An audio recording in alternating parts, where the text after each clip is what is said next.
and welcome to Session 2 of the National Black Feminist Book Group. My name is Michelle Odom, and I am one of the co-hosts along with Randy Henderson. This session runs from August 19th until October 14th, 2014, and we are reading Alice Walker's book, We Are the Ones We've Been Waiting For, Inner Light in a Time of Darkness, Meditation. Our book group meets each Tuesday evening from 6:30 to 8 p.m. Eastern Standard Time on the Google Plus Hangouts on Air platform. You can find the National Black Feminist Book Group on Google, YouTube, and Facebook. Please feel free to join us in reading our story together. Tonight's meeting is focused on the introduction in Chapter 1, Three Fates of Our Selection. We are the ones. If somebody wants to read the key points for the introduction. Okay, I'll do that. Okay. I'm sweating all over my paper now. Okay. Turn that AC up, Venita. Go ahead, baby. Okay. All right.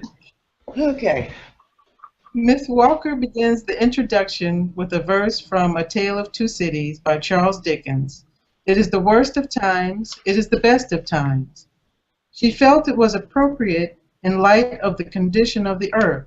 She felt it was the worst of times because entities were stealing the earth from us. She gave examples, man's polluting of the air and water, and destruction of nature in general. Wars are abundant on the surface of the earth. We are encouraged to open our eyes to the human condition. We live in a time of global enlightenment, and this alone should make us shout for joy. The enlightenment is the flow of information we, as citizens of the world, are now exposed to. This flow of information connects each citizen to the other. However, she is not under the illusion that such enlightenment will physically free human beings from the spread of dictatorship and greed. It will, however, give us the freedom of understanding that our domination is not a comment on our worth. Miss Walker weaves the words of the poet June Jordan into her message, "We are the ones we have been waiting for," but cautions us that although we are able to see in greater detail the suffering of world citizens than our grandparents and ancestors, we are still unable to fix things any better than they could have. However, she is encouraged by the evidence that some of us are not content to have a gap in opportunity and income. Miss Walker believes in humanity. She further states that the earth has somehow obtained human beings as her custodians, was also capable of creating humans who could minister to her needs and the needs of her creation. We are the ones. Miss Walker speaks of her friendship with June Jordan and their ability to argue vigorously on various topics and still come together for common causes. They had a common bond to defend and uplift the poor, economically, spiritually, and politically oppressed. Miss Walker spoke of her ability to express herself better through her writings versus orally. She spoke of her experience on a lecture tour in Korea. During this unexpected multi-city lecture tour over a few days, she was taken out of her comfort zone and had to adapt and overcome. She spoke of her brother's Korean War experience and her view of the conflict. She also gave her insight about the Korean conflict. And then the two questions are, first one is, Ms. Walker has expressed the belief that all oppression is connected and that the transformation of the world is a group effort. In light of historical and current events, do you believe we are up to the task of healing the earth and being the ones we are waiting for? You want to go ahead and ask the second question, or? No, I think let's start with that. Okay. Anyone have a reaction to that question?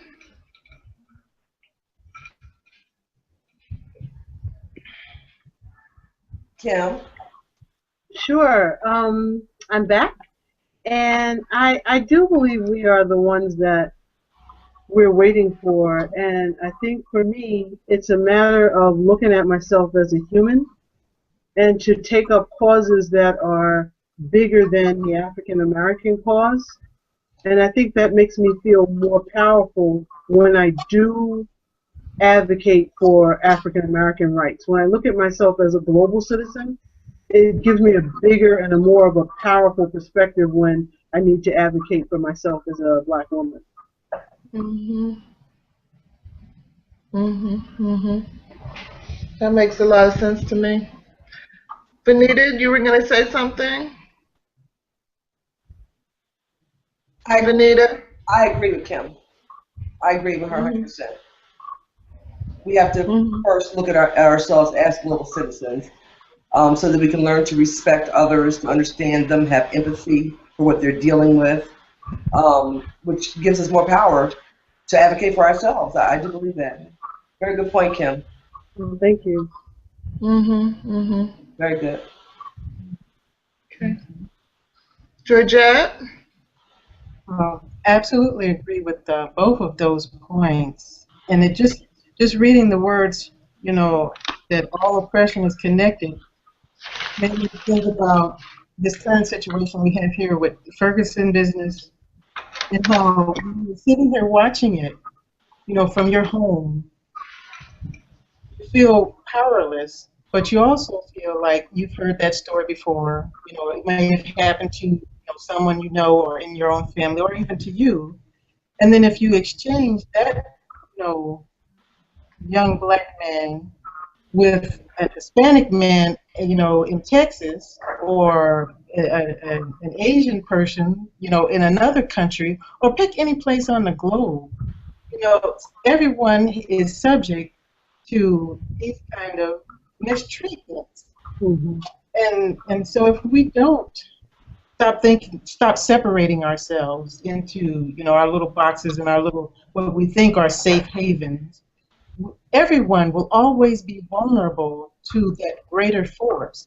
And so until we all start thinking about, there are no boundaries really, because you can't live on any one place on this earth by yourself and survive. If something else happens to the ocean or the air, the atmosphere, we'll all die. You're all affected by it. So we need to all start acting like our citizens of the earth, and we all have each other's back.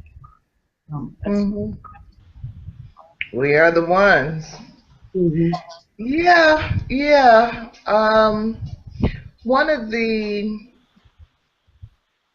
I was struck too, Georgette, by her comment that all oppression is connected, um, and I think that's exactly right.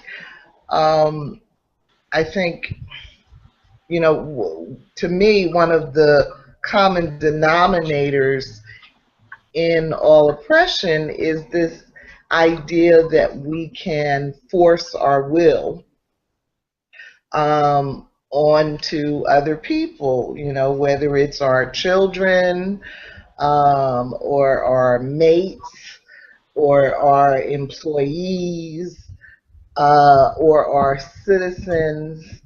And that sort of need, which I think is the insane part of humanity, um, sort of pulls against our capacity to be the ones. I mean, I do think we are the ones.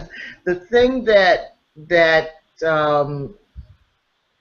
she said that I also thought was significant, was that we have a much better understanding about cause and effect. Um, and I think that's probably going to come up for me a lot as we go through this book, because I think that is very significant as well.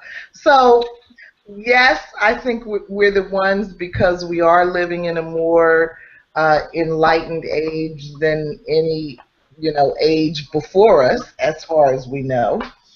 Um, but on the other hand, we've driven ourselves insane to such a degree, Mm-hmm. you know, and even Alice Walker says just because we know the problem doesn't necessarily mean we're going to be able to solve it, because we have really, you know, taken ourselves to the edge here. Mm-hmm. And I'm glad you brought up the situation in Ferguson, Georgette, because, you know, it certainly has been on my mind greatly these last few days.